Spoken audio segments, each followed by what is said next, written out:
there what you're drinking. Two shots, let's pour it out. I know what you're thinking, but tomorrow won't come for us.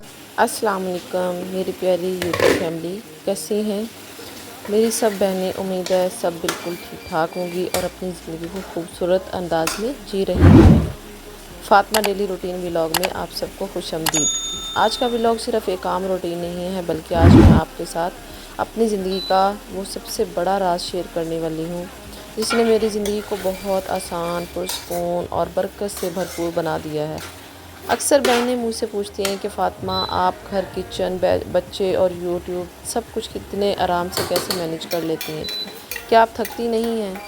तो जनाब, आज की इस video में मैं आपको कुछ ऐसी कमाल की टिप्स और गाइडलाइंस देने वाली हूँ जो शायद आपकी ज़िंदगी भी बदल दें। वीडियो को आखिर तक लाजिमी देखिएगा क्योंकि आज किचन की एक ऐसी ज़बरदस्त ऑर्गेनाइज ट्रिक भी आपको दिखाऊंगी जिससे आपका घंटों का काम मिनटों में हो जाएगा। तो अगर चैनल पर नए हैं तो सब्सक्राइब कीजिएगा और बेल आइकन के बटन को प्रेस कर दीजिएगा ताकि मेरी आने वाली हर वीडियो का नोटिफिकेशन आप तक पहुंचता रहे। तो चलें जी, सुबह की शुरुआत होती है किचन से। नाश्ता बनाते हुए ना अक्सर हमारे जहन में 100 तरह की बातें चल रही होती हैं। आज सफाई कैसे होगी, दोपहर में क्या बनेगा, कपड़े धोने वाले हैं। सच बताऊं, ये सोच कर ही हम आधी थक जाती हैं। यहाँ मैं आपको पहली गाइडलाइन दूंगी, एक वक्त में सिर्फ एक काम करें। जब आप रोटी बना रही हैं तो सिर्फ रोटी पर ध्यान दें। इस गरम और ताज़ा रोटी की खुशबू को महसूस करें, अल्लाह का शुक्र अदा करें कि उसने हमें रिज़्क दिया है। जब हम अपने काम को बोझ समझने की बजाय इसमें खुशी ढूंढने लगते हैं ना, तो यकीन माने जिस्म की थकन आधी रह जाती है।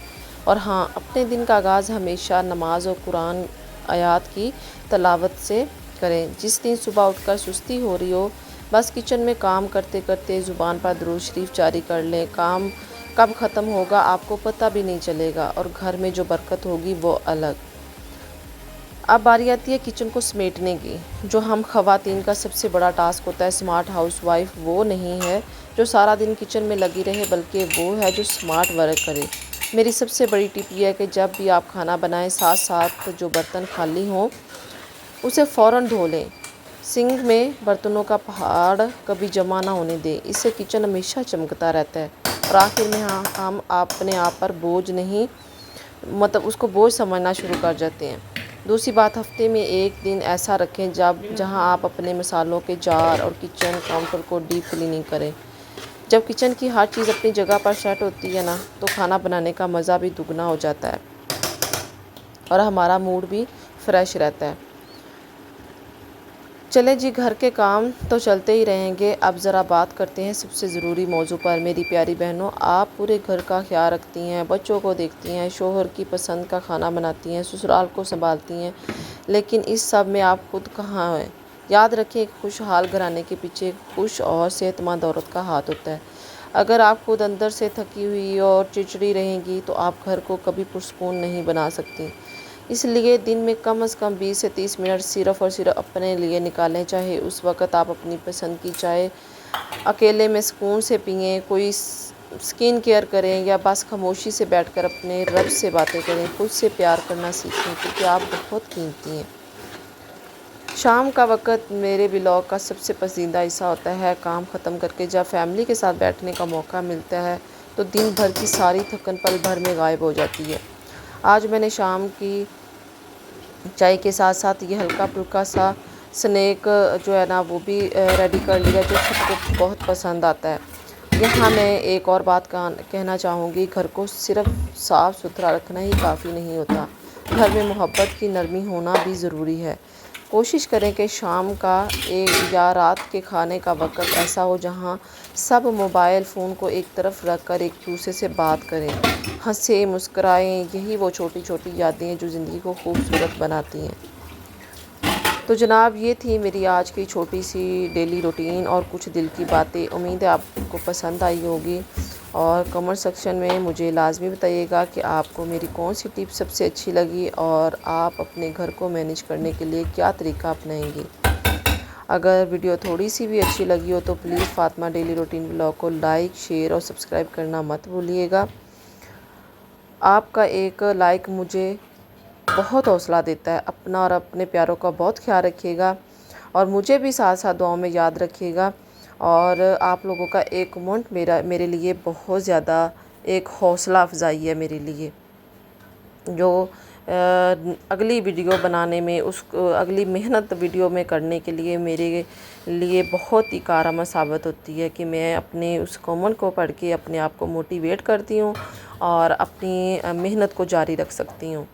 तो चला जी, यहाँ पे मैंने सालन बना लिया था, साथ साथ जो बर्तन जमा हुए थे मैंने वो भी वॉश कर लिए थे।